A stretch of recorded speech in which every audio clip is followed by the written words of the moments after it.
Good morning, America. Overnight, the sharp contrast from the same stage with 6 days until the final votes. Kamala Harris laying out the stakes of the election, speaking from the same spot where former President Trump addressed his supporters before they attacked the Capitol on January 6th.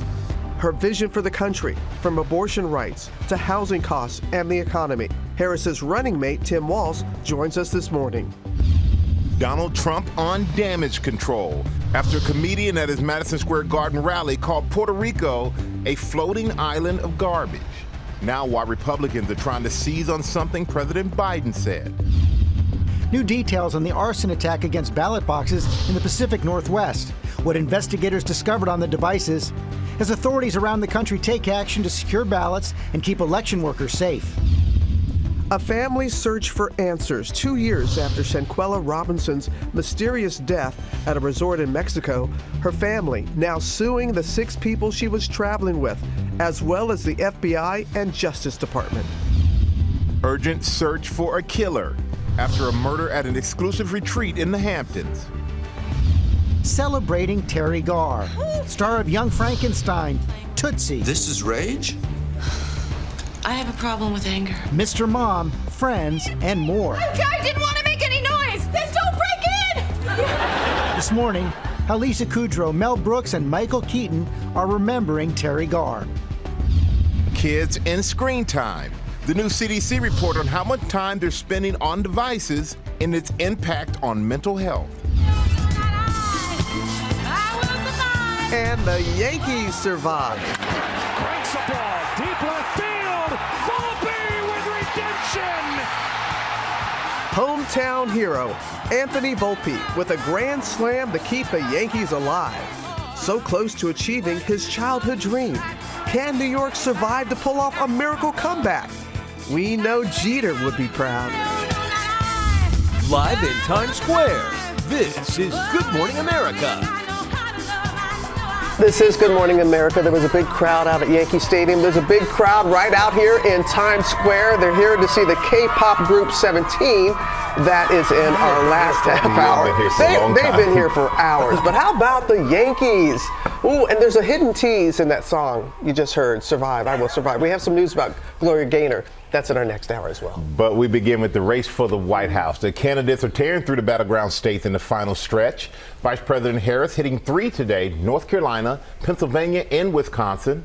Former President Trump also hitting North Carolina and Wisconsin today. Harris delivered a closing argument and speech at the Ellipse near the White House last night. That is, of course, where Donald Trump gave his speech on January 6th. Tens of thousands in the crowd. Donald Trump defended his Madison Square Garden rally, calling the event a love fest. Chief White House correspondent Mary Bruce starts us off with the highlights of the vice president's speech. Good morning, Mary.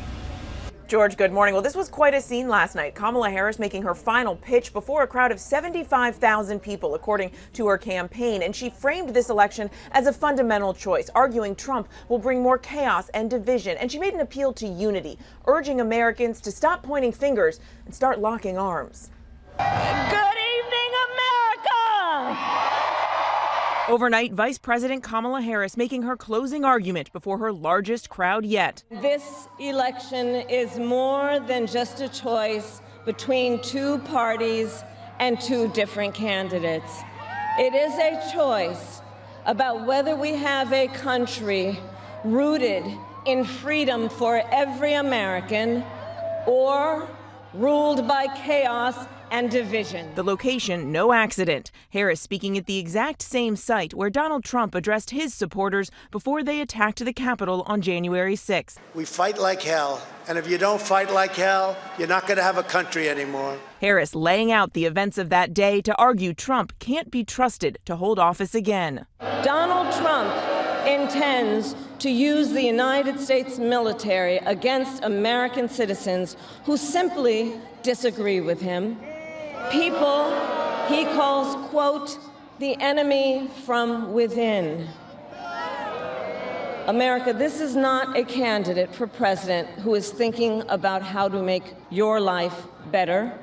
This is someone who is unstable, obsessed with revenge, consumed with grievance, and out for unchecked power.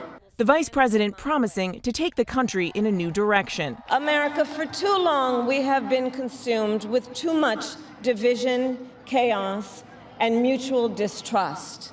And it can be easy then to forget a simple truth.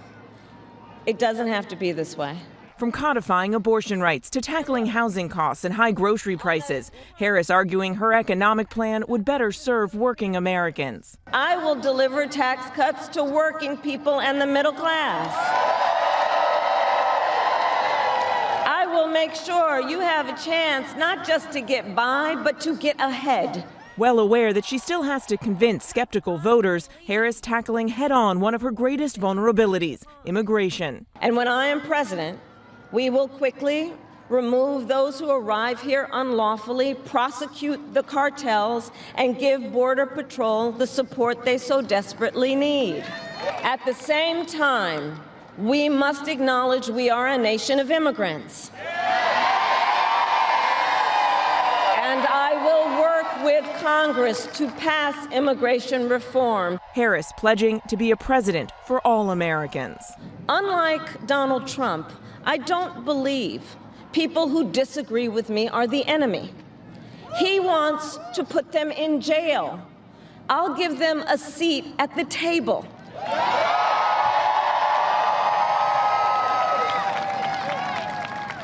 I pledge to you to approach my work with the joy and optimism that comes from making a difference in people's lives. And I pledge to be a president for all Americans. And to always put country above party and self.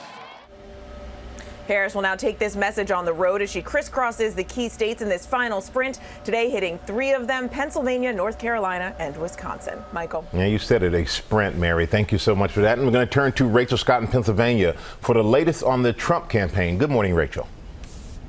Hey, Michael, good morning. Yeah, Donald Trump's campaign has really been trying to turn the page after a comedian compared Puerto Rico to a floating island of garbage at one of his rallies. But this morning, Republicans are seizing on what President Biden had to say about it. Overnight, after days of facing backlash, Donald Trump making an all-out appeal to Latino and Hispanic voters in battleground Pennsylvania. Nobody loves our Latino community and our Puerto Rican community more than I do. Nobody. The cleanup following racist and vulgar comments made by a comedian at Trump's New York rally on Sunday. I don't know if you guys know this, but there's literally a floating island of garbage in the middle of the ocean right now. Yeah, I think it's called Puerto Rico. President Biden going on the attack. Well, let me tell you something. I don't know the Puerto Rican that I know, or Puerto Rico where I'm in my home state of Delaware. They're good, decent, honorable people. The only garbage I see floating out there is his supporters. His demonization of Latinos is unconscionable, and it's un-American. The White House says President Biden was referring to the comedian, but Republicans seizing on the president's words, accusing him of calling Trump supporters garbage. Breaking news for you, Mr. President. You may not have heard this. Just moments ago, Joe Biden stated that our supporters are garbage. Biden even taking to social media to clarify, writing, "Earlier today, I referred to the hateful rhetoric about Puerto Rico spewed by Trump's supporter at his Madison Square Garden rally as garbage, which is the only word I can think of to describe it. His demonization of Latinos is unconscionable. That's all I meant to say." Harris has been careful to call out Donald Trump, not his supporters, as her campaign tries to win over independents and Republicans. Trump has repeatedly gone after voters who are supporting Harris. I'll tell you what, any African American or Hispanic, and you know how well I'm doing there, that votes for Kamala, you got to have your head examined. Anybody that votes for her, you should have your head examined. And the former president still hasn't outright denounced any of the sexist, racist, or vulgar remarks made by speakers at his rally, including that comment about Puerto Rico, instead bragging about the event. It was like a love fest, an absolute love fest, and it was my honor to be involved. And then telling Fox News he can't imagine it's a big deal. What they've done is taken somebody that has nothing to do with the party, has nothing to do with us, said something, and they try and make a big deal. But I don't know who it is. I don't even know who put him in. And I can't imagine it's a big deal. I've done more for Puerto Rico than any president. He later said the comedian probably shouldn't have been invited at all. Yeah, I mean, I don't know if it's a big deal or not, but I don't want anybody making nasty jokes or stupid jokes. I mean, probably he shouldn't have been there, yeah. But that comedian wasn't the only one on stage to use racist and sexist rhetoric. Some Republicans warning the damage could already be done. This is not a time to have anyone criticize Puerto Rico or Latinos. This is not a time for them to get overly masculine with this bromance thing that they've got going. 53% of the electorate are women. Women will vote. They care about how they're being talked to, and they care about the issues. They need to remember that. This is a time of discipline, and this is a time of addition. The former president campaigning in all-important Pennsylvania, putting immigration at the center of his closing message, vowing mass deportations, and receiving his biggest applause when delivering this campaign promise. And I am hereby calling for the death penalty for any migrant that kills an American citizen or a law enforcement officer. And the Supreme Court has rejected a push to remove Robert F. Kennedy Jr.'s name from the ballot in two critical battleground states, Michigan and Wisconsin. Kennedy was trying to get his name off of the ballot after he dropped out of the race. He has since endorsed former President Donald Trump. He says that if Trump wins the White House, he has promised him broad authority and control over public agencies. Kennedy, of course, has pushed a range of conspiracy theories, including about vaccines. Robin. All right, Rachel, our thanks to you. We have the latest now on the arson attacks on ballot box drop boxes in Washington and in Oregon. Our Chief Justice correspondent Pierre Thomas is following the story from D.C. Good morning to you, Pierre. Robin, good morning. ABC News has learned that investigators have evidence that the suspect in those arsons may be motivated by the war between Israel and Hamas, or could simply be trying to sow chaos in our election. This morning, law enforcement sources telling ABC News incendiary devices used in a spate of ballot drop box arsons in the Pacific Northwest carried markings with the expressions "Free Gaza," including one that also bore the phrase "Free Palestine." Authorities are now working to determine if the suspect, who destroyed hundreds of ballots, is an activist for the pro-Palestinian cause, or if the arsonist left the words simply to manipulate existing divisions in the U.S. Overnight, authorities intensifying their hunt for the Volvo seen here, tied to the suspect they believe is involved. The arsons come in an incredibly intense threat environment, and election officials across the country are taking no chances to secure ballots and keep workers safe. Election workers are off limits. In Maricopa County, Arizona, where some people with guns showed up during the 2020 election vote count, officials are deploying a number of security measures this year. Drones and surveillance cameras to monitor activity around the building where the votes will be counted. Officers on horseback to control unruly crowds. A SWAT team at the ready. There has been immense planning for many, many years relative to this operation. In Los Angeles, local officials plan to use LA County Sheriff's helicopters to fly ballots from local polling stations to the central counting location where they will have armed security. The voting process belongs to the voters. We're here to facilitate it, make sure it works securely and appropriately. And right now, dogs are sniffing mail-in ballots to make sure they don't contain toxic materials. In a deeply divided country where threats of political violence are on the rise, election officials are going to extraordinary lengths to protect voters, their ballots, and election workers. Michael. All right, Pierre, thank you so much for bringing that to us. And now to a deadly Israeli airstrike in Gaza that the U.S. State Department called horrifying. Foreign correspondent Britt Clinton is in Tel Aviv with the latest. Good morning, Britt. Good morning, Michael. The State Department saying they haven't gotten a full explanation from Israel about why they struck this building. At least 93 Palestinians killed, including 25 children. That's according to the Hamas-run health ministry. Now, I spoke to an Israeli military official just a little earlier. He said soldiers targeted a man who was acting suspiciously.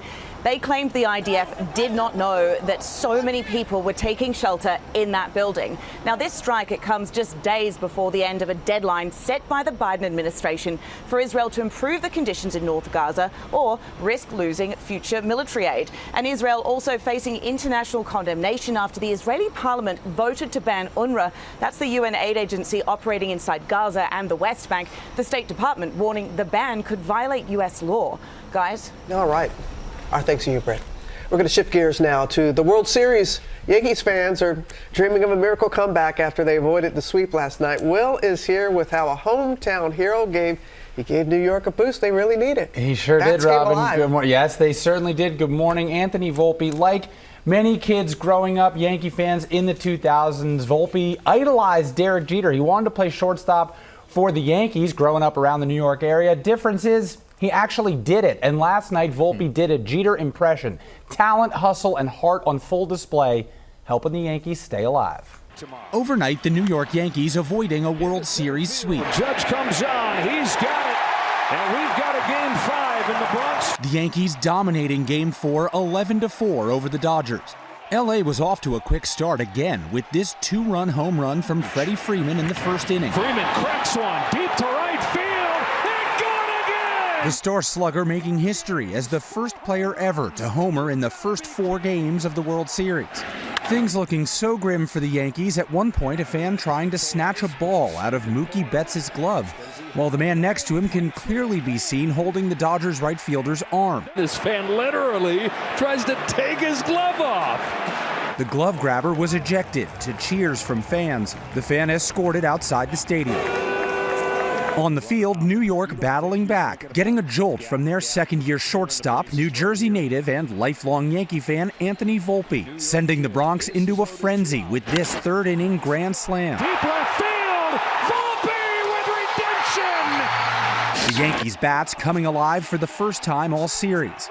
Gleyber Torres sealing the deal in the 8th inning with this 3-run homer. Driven the other way, deep right center field. It's got a chance and goodbye.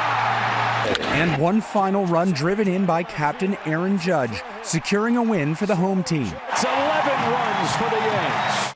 And the Dodgers remain confident and in control. No team has ever blown a 3-0 lead in the World Series. They've got another chance to close it out tonight in the Bronx. But for Yankee fans, hope is the thing with feathers. Baseballs were flying around the ballpark all night, guys. Just saying.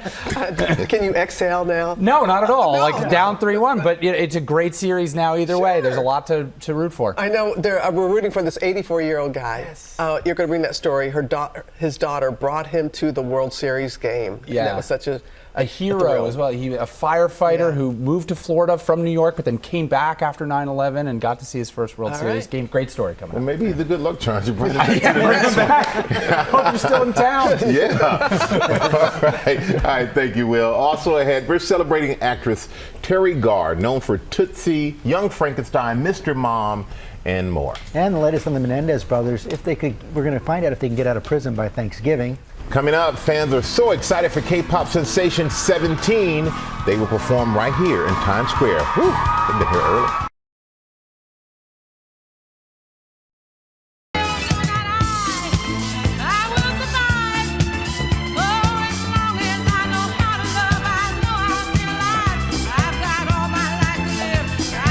Back here on GMA, that is an anthem, and we have some exciting news about that woman, Gloria Gaynor. Lara will have more on that coming up in Pop News. We're looking forward to that, finding a lot of headlines right now, including the latest on the ballot Dropbox arsons in the Pacific Northwest. Law enforcement say the incendiary devices used carried markings with the expression Free Gaza, including one that also bore the phrase Free Palestine. What they don't know is whether the suspect who destroyed those ballots is an activist for the pro-Palestinian cause or if it's some kind of disinformation effort and was simply using the words to manipulate existing divisions in the U.S. Also right now, job openings fell last month to their lowest level since January 2021. It's a sign the labor market is losing some steam, but the number of openings is still well above pre-pandemic levels. And look at this dramatic video of the Coast Guard rescuing a father and his 2 sons from after their boat capsized off the coast of Hawaii. Officials responded to a mayday call and found the family clinging to their boat for 5 hours after disaster struck. Thankfully, no one was injured. It's good news there. And we've got a lot more ahead, including the new development in the case of the American woman who died on vacation in Mexico. What her family is doing to get answers. That is coming up. But now we're going to go to the latest on the Menendez brothers. Their attorney is now seeking clemency for Eric and Lyle from California Governor Gavin Newsom. Matt Gutman joined us with if they could get out of prison by Thanksgiving. Good morning, Matt. Hey, good morning, Michael. And that's what the brothers' attorney, Mark Garrigo, says he's aiming for. The brothers' release by Thanksgiving, and his latest effort focuses on appealing to Governor Newsom for clemency. We understand that the paperwork for clemency is being filed. The governor's office telling me clemency petitions are confidential and they're not weighing in on it yet. Now, the Menendez brothers are 35 years into a sentence of life without parole for the 1989 shotgun murders of their parents, and clemency from Governor Newsom would change the brothers' sentence, but not their conviction for murder. Now, last week, LA's district attorney recommending resentencing after new evidence prompted him to re-examine the case. The DA telling me he does not believe the convictions should be overturned. The case has now been moved to the Van Nuys courthouse, where the original murder trial was held, and juries for both brothers were hung, resulting in mistrials. The Menendez brothers never denied killing their parents, but insisted they acted in self-defense after claiming they suffered years of sexual abuse at the hands of their father and feared for their lives. Now, if a judge agrees to resentencing their case based on the DA's recommendation, it still requires the sign-off of the California Parole Board and the state's governor, Gavin Newsom, a process that could take a year, guys. Okay, Matt, thanks very much. We're going to turn now to a murder mystery at an upscale Hamptons resort. The body of a 33-year-old woman was found inside a guest room. Police suspect foul play. Senior investigative correspondent Aaron Katursky has the details. Good morning, Aaron. Good morning, George. Sugiban House is known for its exclusivity, its luxurious setting, and therapeutic spa treatments. It is also now the scene of murder. This morning, the urgent search for the killer of a woman whose bloodied body was discovered in a Tony Serene wellness retreat in the Hamptons. It's very quiet, very quiet. There's very little crime out here. Police did not disclose how the woman died, but said she was the victim of violence. A staff member found 33-year-old Sabina Rosas of Brooklyn inside a guest room. Investigators were seen at the gated property in Watermill. Rosas was a guest of the hotel. A law enforcement source tells ABC News she checked in with a man who left alone Monday morning. Shosugiban House is an exclusive spa retreat popular with celebrities. Guest rooms there can cost $1,200 a night. A representative told ABC News, "We're supporting our staff and the investigation, so we have no comment at this time." And just moments ago, law enforcement officials telling ABC News the main suspect in Rosas' murder is believed to be her boyfriend, and he has killed himself. Police believe there's no danger to the public at this time. Her family says Sabina Rosas was the eldest of 3 daughters. She's being remembered this morning for her adventure, joy, and love. Sure, it's okay. Thanks very much. And now we have the North Carolina woman who died mysteriously while on vacation in Mexico 2 years ago. The family of Shanquella Robinson is now suing the 6 people she was traveling with, as well as the Justice Department and the FBI. Faith Abubey joins us now with more. Good morning, Faith. Yeah, good morning to you, Robin. Shanquella Robinson's family believes the federal justice system failed them. 2 years after the North Carolina woman's death overseas, still no arrest. In fact, federal prosecutors have declined to pursue charges, and now relatives believe that this lawsuit could potentially give them what they see as accountability. This morning, Shanquella Robinson's family taking the FBI and the U.S. State Department to court in the mysterious death of the North Carolina woman. The newly filed lawsuit also naming the so-called Cabo 6 acquaintances who were vacationing with Robinson when she died in Mexico. Those responsible for her murder have not been held accountable. The lack of justice serves as a painful reminder of the vulnerabilities faced by individuals, especially young Black women, when they seek adventure in unfamiliar places with unfamiliar faces. The legal filing detailing multiple accusations, including wrongful death, conspiracy, and emotional distress. It has been 2 years, and there's no reason that no one has not been arrested yet, and I need justice for my child. Robinson was found dead in October 2022 inside a villa in Cabo San Lucas. Her travel partners allegedly saying Robinson died of alcohol poisoning, but an autopsy concluding Robinson suffered a broken neck and spine. This still image from a disturbing video surfacing on social media shortly after the incident, appearing to show one of Robinson's acquaintances beating her while 2 others recorded. U.S. authorities declining to pursue charges this past April, citing insufficient evidence. This really speaks to how the family feels like the system failed Shanquella, and they're really seeking justice and reform when we look at them, including the FBI and the State Department, in their procedures that allowed for this to happen. The family still hoping an ongoing investigation in Mexico will yield some answers as they remember Robinson as more than just a victim. We are reminded of the joys that she brought to our lives and the profound loss felt by her family and friends. And guys, the Robinson family is looking for the maximum monetary reward that the court will allow. They say that they know that the money won't bring Robinson back, but they do believe that it would be a step in the right direction. They think it would give them justice and reform. In the meantime, the FBI has declined to comment on pending litigation. Guys. All right, Faith, thank you very much. And her family has been relentless in wanting answers to what exactly did happen. Yeah, they should be. All right, thank you for that. Now on GMA, celebrating beloved actress Teri Garr.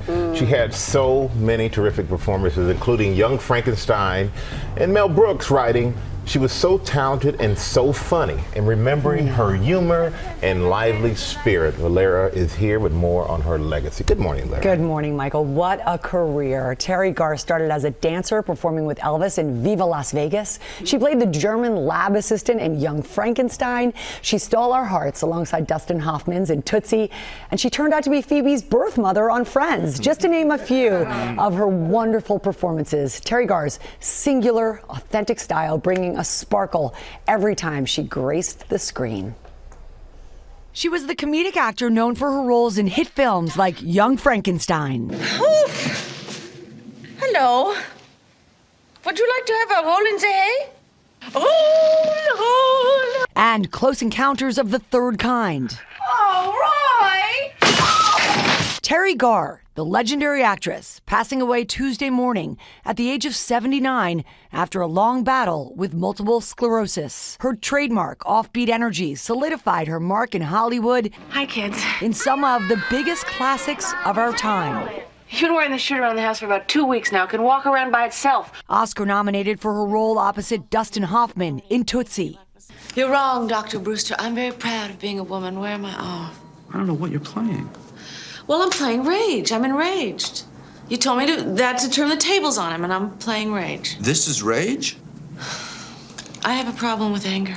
In Teri Garr's hands, even a small role suddenly transformed into something bigger and more memorable. I told you it was the law an hour ago. I told you it was the law half an hour ago. And I told you it was the law 15 minutes ago. And if you ask me one more time, I'm going to let you have it right in the jobs. She started as a backup dancer for Elvis Presley. Yes, the king himself. In 9 different films. Listen, you. And on the small screen, she appeared in Star Trek and was a member of the Sonny and Cher Comedy Hour. And go. A new generation of audiences will remember Garr as Phoebe's birth mom in Friends. I'm your mother. Lisa Kudrow remembering her friend, saying, "Teri was a comedic acting genius who was and is a huge influence on me, and I know I'm not alone in that. I feel so lucky and grateful I got to work with Teri Garr." But behind the scenes, Garr faced health struggles, starting with symptoms in 1983 that eventually worsened until a diagnosis of MS in 1999. In 2002, she decided to take her battle public, sitting down with our Charlie Gibson. Well, I have a weakness on my right side of my right leg. And of course, the worst thing is I wear this little brace on my foot because I have drop foot, which means I have to wear pants or a long skirt. And I have fabulous legs. Is there some worry that maybe you wouldn't get roles? Well, yeah, I think that anytime you say anything about your health, people are like, oh, well, let's not do her. Let's go with somebody else. I don't know. Her illness making her a fierce advocate for MS awareness. And there's a lot of reasons to be hopeful. And I thought, maybe if I say something, maybe 1 or 2 people will feel better. And that's what I'd like to do.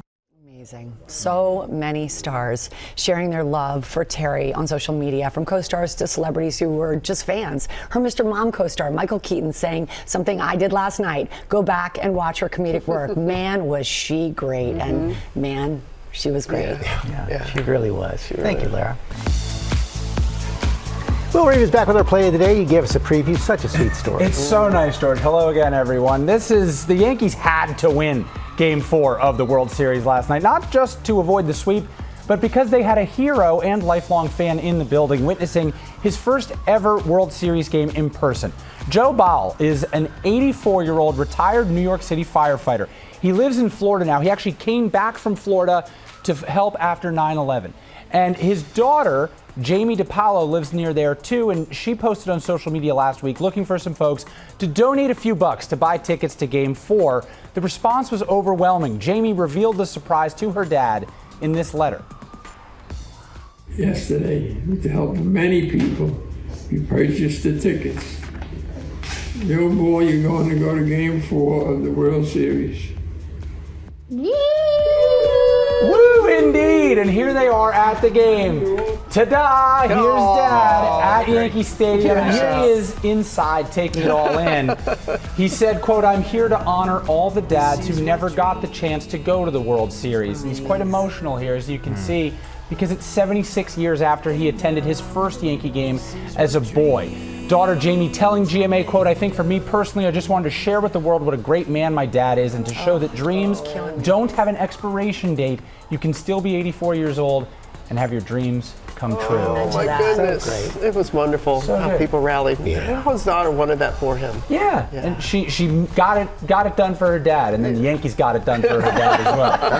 I honestly think he's a good luck charm. All right. I love it. If Joe is still in town, can we figure out how to get him to go? Don't go back to Florida yet. All right, well, thank you. Coming up, Keri Russell is live here in Times Square, and we have an amazing crowd outside to see the K-pop group 17. They've been here since the wee hours of the morning. Come on back. Oh, my goodness.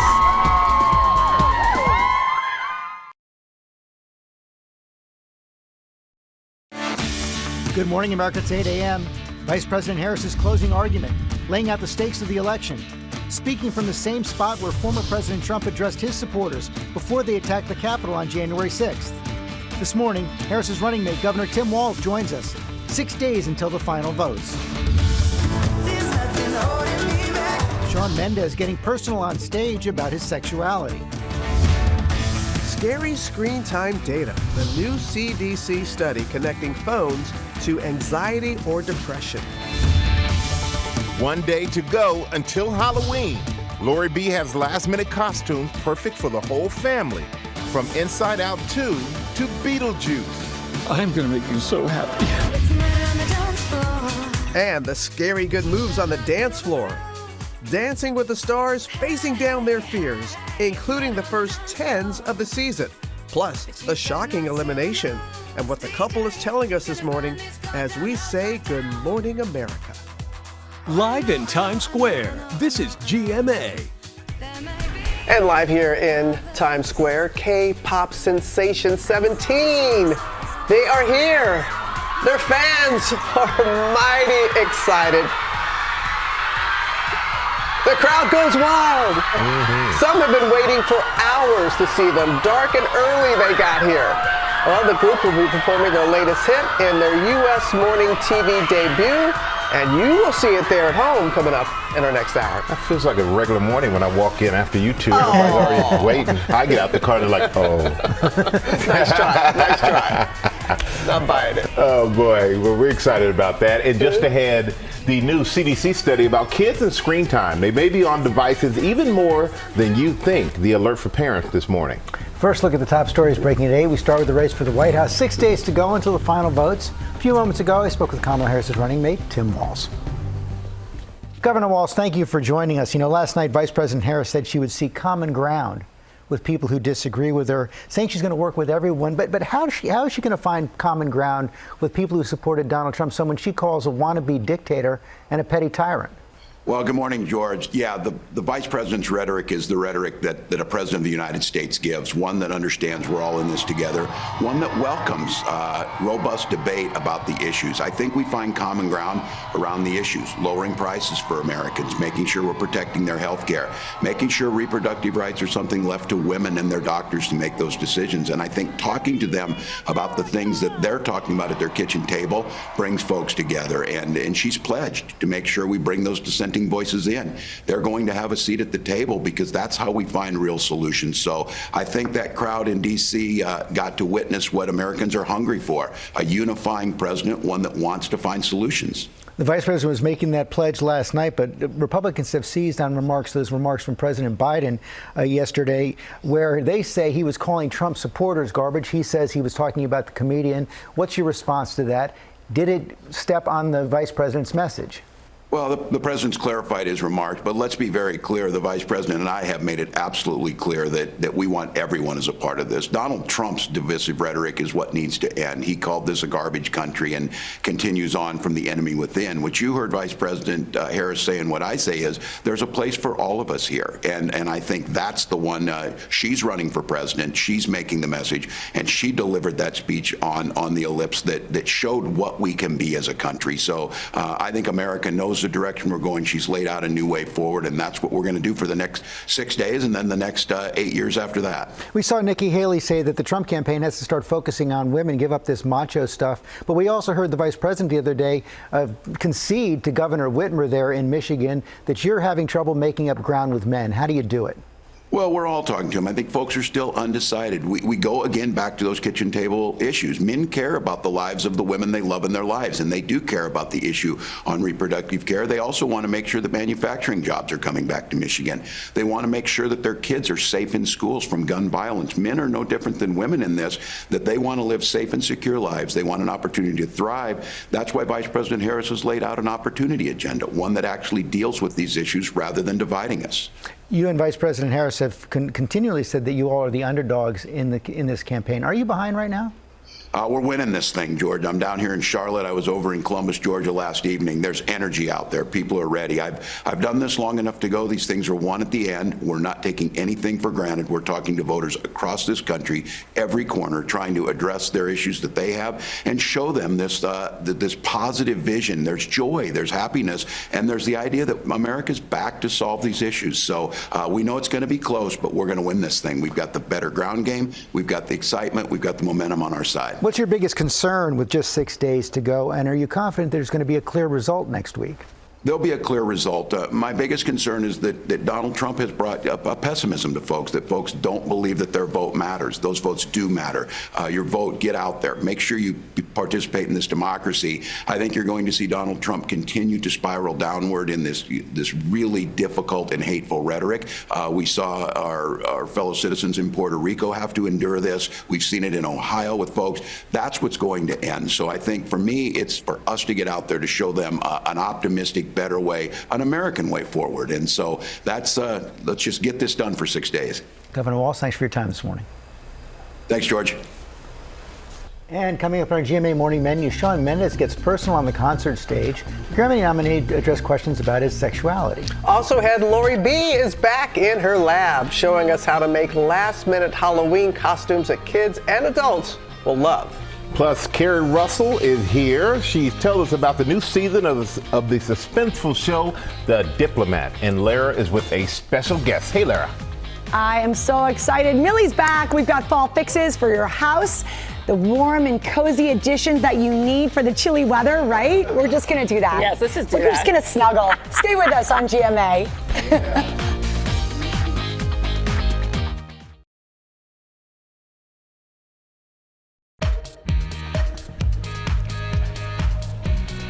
We're back now at our GMA cover story. Singer Shawn Mendes told fans he's still figuring out his sexuality. Gio Benitez is here with the story. Good morning, Gio. Hey, Michael. Good morning. Yeah, Shawn Mendes says he's faced these questions for years, calling the speculation an intrusion. But now this morning, as you say, he is opening up and says he's figuring it out.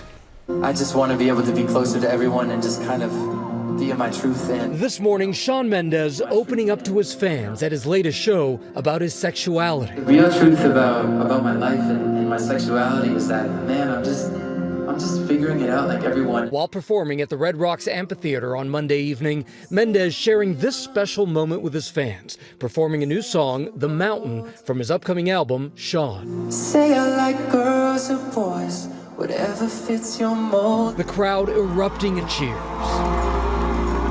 I'm trying to be really brave and just allow myself to be a human and feel things. Mendez, who has previously been romantically linked to pop stars Camila Cabello and Sabrina Carpenter, has often been the target of speculation about his sexual identity. In 2020, the three-time Grammy-nominated artist speaking with Dax Shepard on his Armchair Expert podcast about the impact it's had on him and his mental health. I'm not gay, and I'm like, well, what does that mean? And I had these problems with the way my voice sounded. I'm like, how do I sit? Like, I'm always forced to cross my legs and sit with like a position of this feminine type of style, and I really suffered. When someone is trying to figure out their journey, especially as it relates to sexuality, that's a lot of pressure. And what he's experiencing is on this magnified level. Mendez telling fans his journey towards self-acceptance and understanding will continue. And it always felt like such a intrusion on something very personal to me, something that I was figuring out in myself, something that I had yet to discover and still have yet to discover. And as the CEO of the Trevor Project reminds us, this was simply Sean being vulnerable enough to say, I don't have it all figured out yet. And it's really important to allow people to do that on their own timeline and their own terms, no matter how famous they are, Robin. Well said there, Gio, and we wish him the absolute best. Yep. Thanks so much. We have a new report just out this morning from the CDC on kids and screen time. Doctors are worried about potential consequences. Erielle Reshef is here with those details for us. Good morning, Erielle. Good morning to you, Robin. We have been talking about this, and this new data is pretty staggering. The study finding about half of teens ages 12 to 17 are on screens for at least 4 hours a day, and that does not even include how long they use those screens for school. And more than 90% of teens from 2021 to 2023 spent at least 2 hours each day using screens. That's up 10% since 2020. Researchers found that Black teens, teens living in urban areas, and older teens between 15 to 17, and kids whose parents did not complete college actually use screens the most. About 25% of teens who spent 4 hours or more on those screens reported anxiety or depression symptoms within the past 2 weeks. Again, none of this accounted for the time that kids are spending on screens for school or during their home hours, so usage is likely even higher. Experts say the findings reinforce how important it is to help reduce the harmful effects of excessive screen use, especially for teens. Robin. Especially for teens. Ariel, thanks as always. How about some pop news here? Yeah, let's talk pop news. Good morning to you all. We're going to begin with Dancing with the Stars, celebrating some scary good news headed into Halloween. The show had huge ratings. It was the top entertainment program of the night last week for its Disney-themed show. And last night, the stars, they did some beautiful dances on the Halloween show. Dwight Howard, guys, earned his first 10 of the season. Congrats, Dwight. No treats, though, for Bachelorette Jen Tran. She was eliminated from the competition. So now there are 6. The 6 remaining couples will show off their best moves on the 500th episode of Dancing with the Stars. This show is legendary. That airs Tuesday, November 12th, 8 p.m. Eastern, right here on ABC. Cannot wait for that. Really exciting stuff. I'm so happy for Dwight. He was the most excited about getting on that show. Yeah. So really, congrats to you. This morning, less than a month ago until Wicked hits theaters, and the cast and crew just had a magical evening screening the movie for the first time, joined by some of the Glindas and Elphabas that have played the roles on stages around the world, including the OG, as in the original Glinda, the one and only Kristen Chenoweth. Her reaction to this film says it all. Check it out. I'm dying. I'm deceased. I'm actually dead. I'm not here. People are not going to be well when they see this film. It is so good. It is so special. The story is so wonderful, and Cynthia and Ariana are amazing. High praise. Ariana posted about the experience on Instagram, calling the movie a love letter to all the actresses that have come before her, and Cynthia, who plays Elphaba. Earlier this week, the studio revealed that Grande and Revo actually sang many of their ballads live on set. That is so tough. They even released the first notes of the iconic Defying Gravity. Listen to this. There's no fight we cannot win. Just you and I, defying gravity. So pretty. I love Wicked, it. the movie. Wow. Hits theaters nationwide November 22nd. Expected to be a huge one, guys. Yeah. And then finally, last but not least, DJ Gail, would you hit it, please? We've got the story for you behind this anthem. It's coming to the small screen thanks to Robin's production company, Rockin' Robin Productions, making the biopic. It is called I Will Survive, the Gloria Gaynor story. It stars Tony winner Joaquina Calacango as the soul singer and Lance Gross, who starred on Tyler Perry's House of Pain. He plays Gloria's husband. The film tells the story. Oh, Linwood. Linwood. That's the husband's name. That's his name. Yeah. Sorry, did I get it wrong? No, I got no, it right. You got the actor's okay, name. good. Okay, good. Got it. Good. I'll take up my producer's hat. Sorry. Thank you very My bad. much. She's always working, everybody. You see it firsthand here. This tells the story, though, of Gaynor's life, and as Robin told me off screen, it's quite a story to behold. 50 years in the biz, giving us timeless hits, including I Will Survive and Never Can Say Goodbye, which I don't want to, but I'm going to get wrapped in about 5 seconds. So let me go very quickly to say that Gaynor is an EP on this project. She's very involved, according to my source. And the show, I Will Survive, the Gloria Gaynor story, is set to premiere on Lifetime in 2025. Who's your source?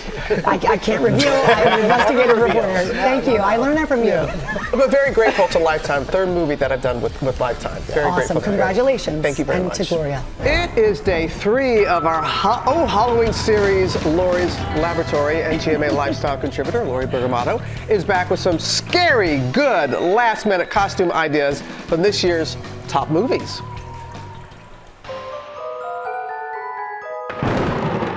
We're back once again in Lori's Laboratory. And with only one day until Halloween, it's time for last-minute costumes. For my family, we take Halloween very seriously. And this Halloween, I'm looking no further than the biggest movies of the year, starting with Inside Out 2. Stella, which Inside Out character do you want to be for Halloween? Sadness. Yay. Sadness is in the house. Sadness? What kind of face does sadness make? So Mommy found a blue pair of leggings and a blue shirt. And then she has glasses. So we just popped some lenses out of these old glasses we had. And what about her sad face? We can't forget about that. Next up, It's anger. For my son Leo, what I want to do is use this red bucket hat, which we've used from previous costumes when he was a lifeguard. You'll need some black and white felt for the eyes. All I'm doing is using some felt, and I'm going to make the mouth and put it right on the bottom of the hat. So all I'm doing is gluing with my hot glue gun, flipping it over. But it still needs a small crown of fire.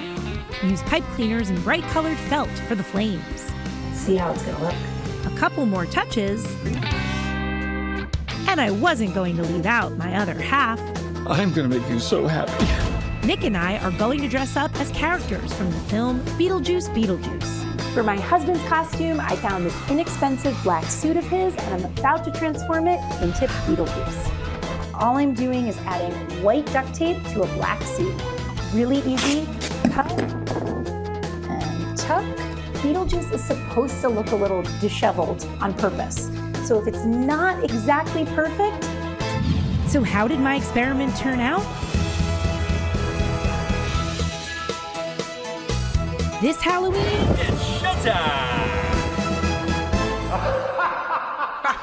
But wait, there's more. Lori is not finished yet. She's got one more costume. So Lori B, come on out. Let's see what you got. It is I! Is that you?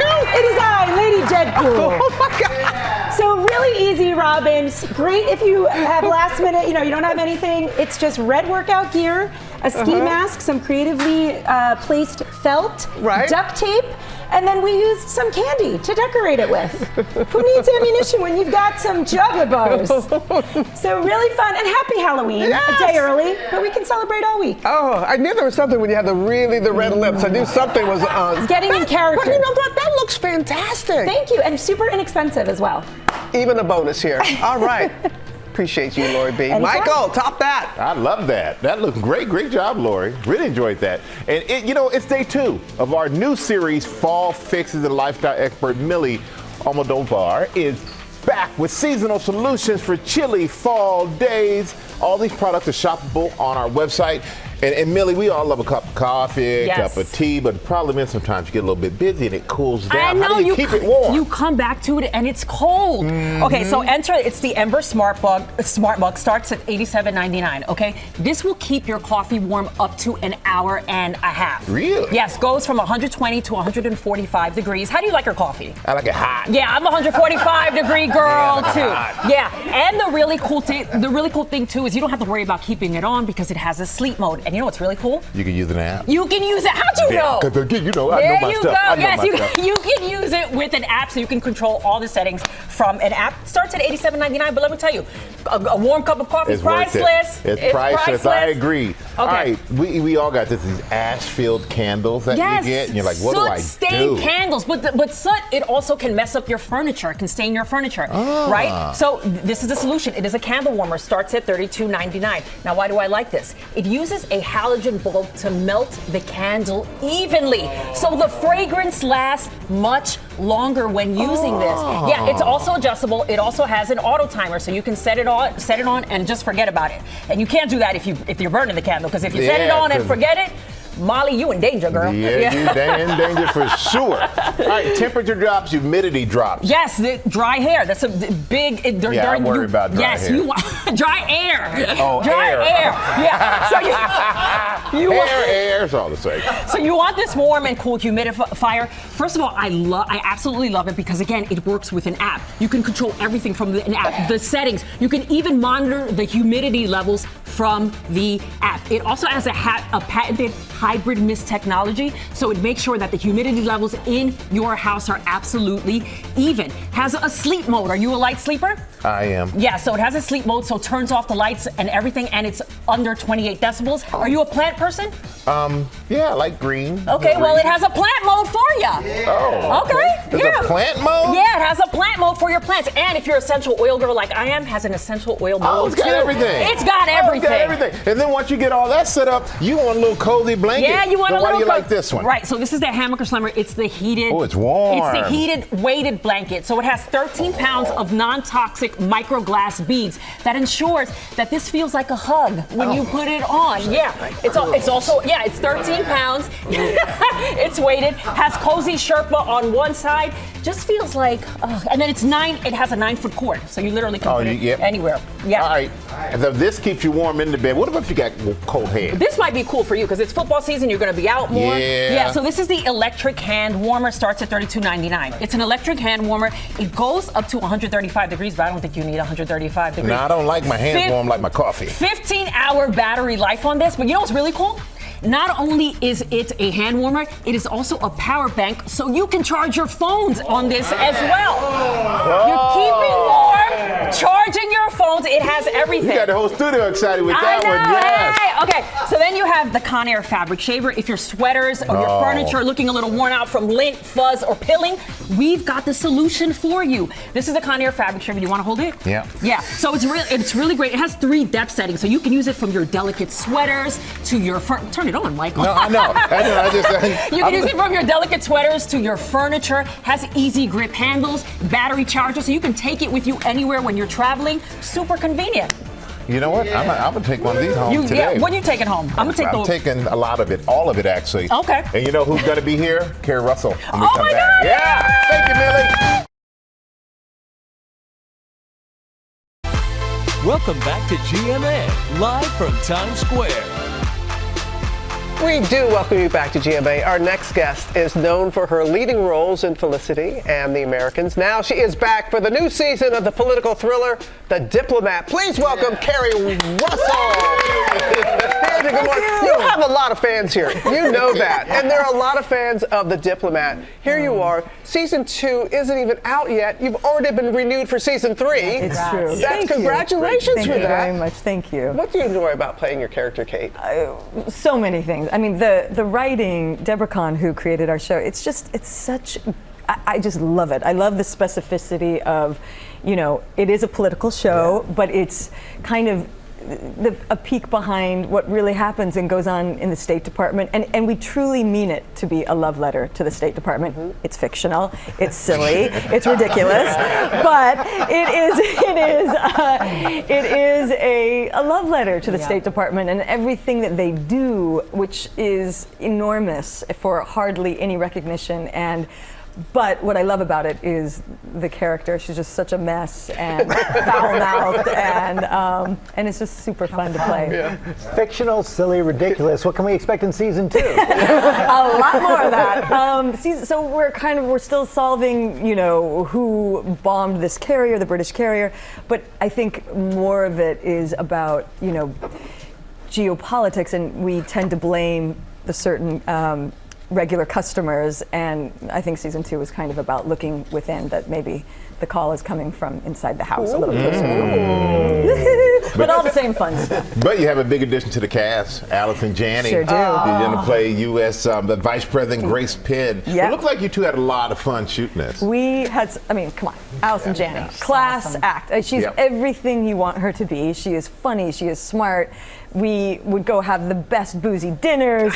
You know what I mean? She is just so fun and formidable, and what a cool thing. Playmate, right? Oh my gosh. I mean, her in primary colors doing that fall down the stairs. Do you remember that scene? She's just the best. You were nice enough to give us a sneak peek, so let's share it. Okay. I would like to be Vice President. For real? Can I hug you? We have 38 vice presidential staffers in the house right now. I think we gotta play it cool. I'm trying. I really am, but... I know. It's a lot. You can shake my hand.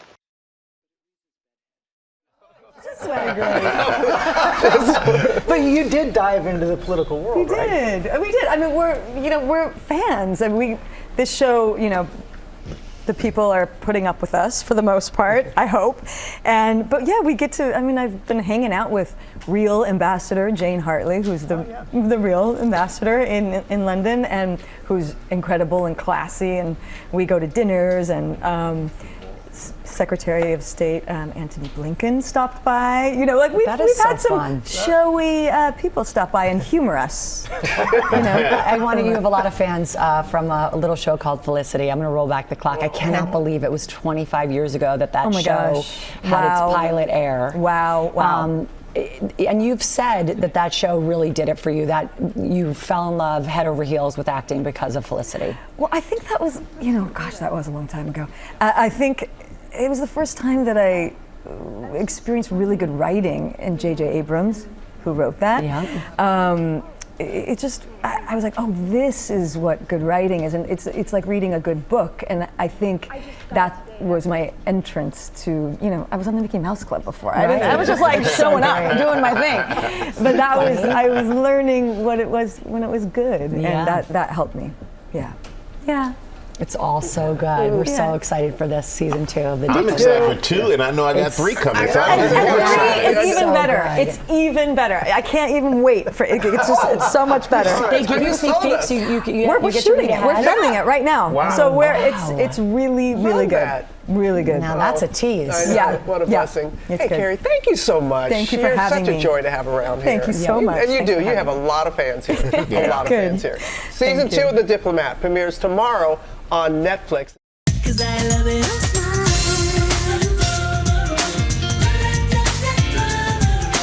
Welcome back, everybody. We were all singing along to that song back in the 90s. I Love Your Smile by our next guest, Grammy-nominated singer and actress Shanice.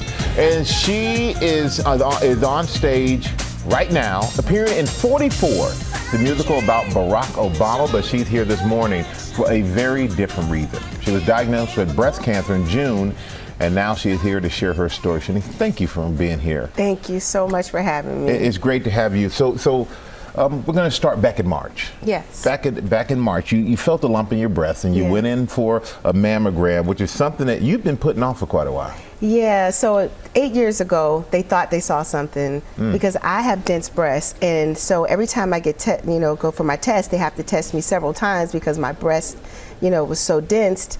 But and I had a lot of cysts in my breast like prior. So 8 years ago, they thought they saw something. They wanted to do a biopsy, but then they said, no, it's fine. It's nothing. It's just a cyst. So because of the fear that I had when they thought they saw something, I didn't go for 8 years. So then I felt a lump in my breast, and I'm like, this cyst isn't going away. I need to have this looked at. And I did the mammogram and the ultrasound, and unfortunately, they saw something, and it was cancer. Yeah. So the doctors they found cancer, but what did they tell you? Well, they first told me they saw I had DCIS, which is stage 0, and it's in the milk ducts. So they said, it's great. It's just in the milk ducts. We'll just take your breast out, and you'll be fine. So then after I said, well, I want both. If I have to have one breast removed, I'd rather do both. So we did both. After my surgery, they said, well, unfortunately, you had a stage 1 1 centimeter tumor in your breast. So I found that out.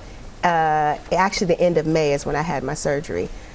And so you had the double mastectomy, but when in the course of that they found something else. Yeah. And you say when that happened, you kind of your song "I Love Your Smile," but at that point you say you lost your smile. I did. A little bit. So when I had my surgery and they told me I had cancer, I literally lost my smile.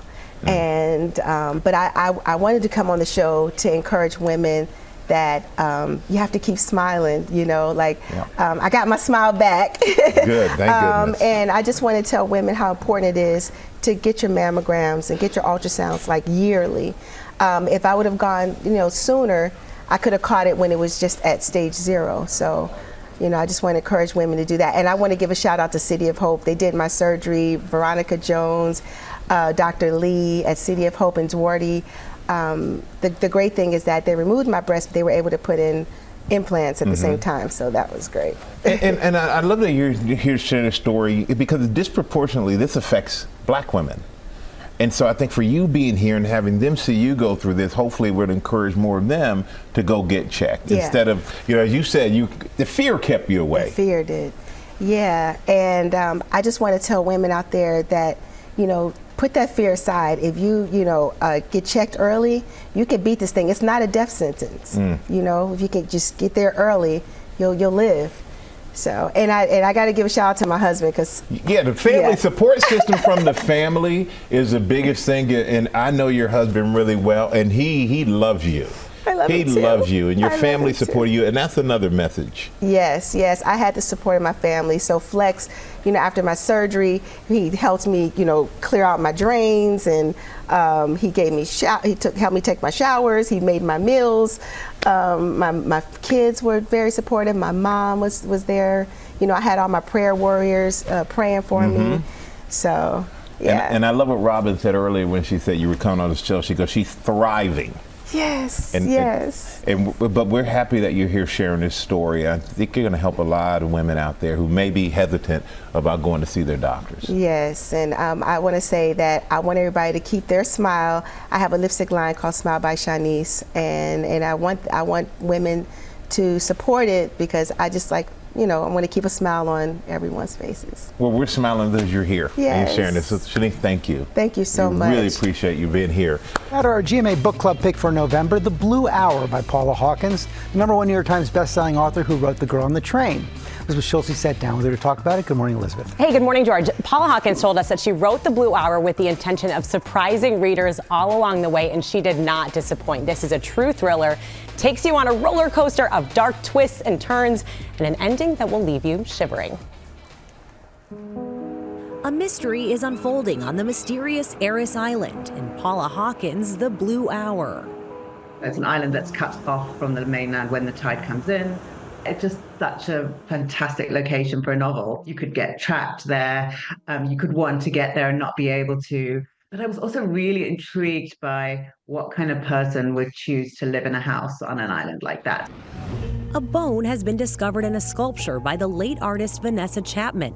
And only Vanessa's journals and her longtime companion, Grace Haswell, hold the answers art expert James Becker is searching for. The blue hour is that time of day when the sun is set, but there's still that light in the sky, that beautiful blue light.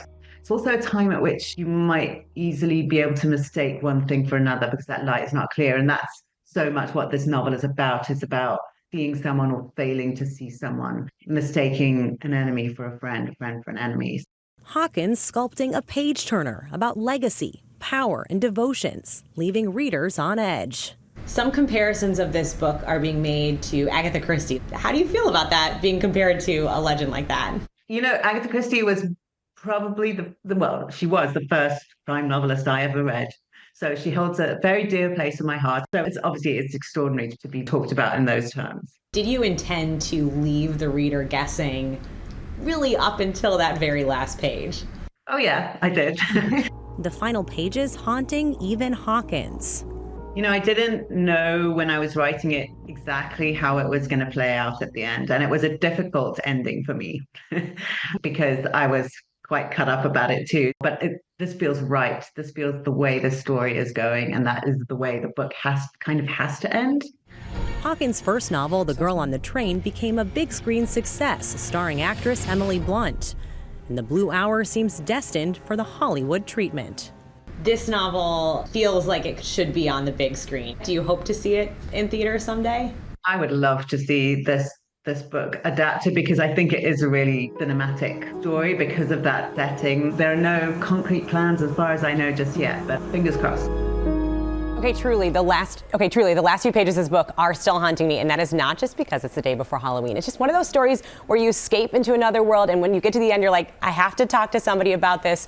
Check it out. The Blue Hour is for sale everywhere right now. George. Boy, you really sold it. Okay, Elizabeth, thanks very much. Coming up, K-pop sensation 17 is going to perform live in their U.S. morning TV debut.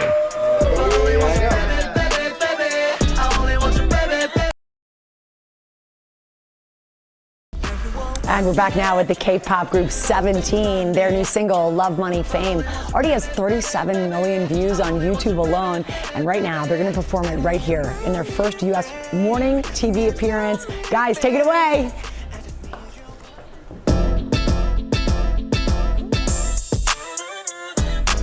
We the best music. Another one. DJ Khaled. I never before in my lifetime. Do you what I've been feeling? So let me tell you in our prime time. Cause you're changing me for better. You're the reason for my being. You're the one that makes me breathe. Oh baby, it's all up to you. Forever my only goal. Yeah, yeah. So many paradigms. Won't let that go confuse your mind. You know what I need is only you. Hey, yeah, yeah, yeah, yeah. This one word I'm sure about. No lies, no doubt. Look at me now. Just trust me once, baby. I never let you down, baby. Everyone wants it. Hey, love ain't money. Oh, but I only want you, baby, baby, baby. I only want you, baby, baby, baby. I don't need money or fame. For me to tell me to sing. I just need your love that's more than enough. Baby, baby, yeah, baby, baby, yeah. Pop it, cause money to keep talking. Don't you see the ways that we keep talking? I can't solve your problem, but one time, piece time together. Let them melt in my ice cream. Care that you ever wanna let me. Cause if you do, baby, what did I achieve, yeah? Fame, money, love, there's a lot. Only last one, only thing I want. Got so many paradigms. Won't let that go confuse your mind. You know what I need is only you. Hey, yeah, yeah, yeah, yeah. There's one word I'm sure about. No lies, no time to get me now. Just trust me once, baby. I never let you down, baby. Everyone wants it. Hey, love ain't money. Oh, but I only want you, baby, baby, baby. I only want you, baby, baby, baby. I don't need money or fame. To me, I don't need a thing. I just need your love that's more than enough. Baby, baby, yeah, baby, baby, yeah. When we are loving, I don't need something. That's where my heart is with you always. When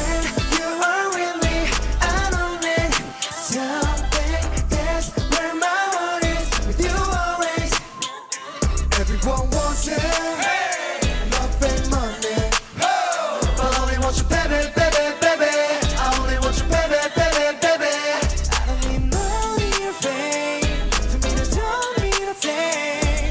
I just need your love, that's more than enough. Baby, baby, yeah, baby, baby, yeah. 17. DJ Khaled. Another one. Thanks to 17 for that fantastic performance. Wow, all those folks who came out to see him. And before we go, we're welcoming a new member to the GMA family. Ava Teresa DeRosa was born on Monday. Her mom, Christine, is one of our editors extraordinaire, and you can see she's got a big sis, too. Happy big sister there. Have a great day, everyone.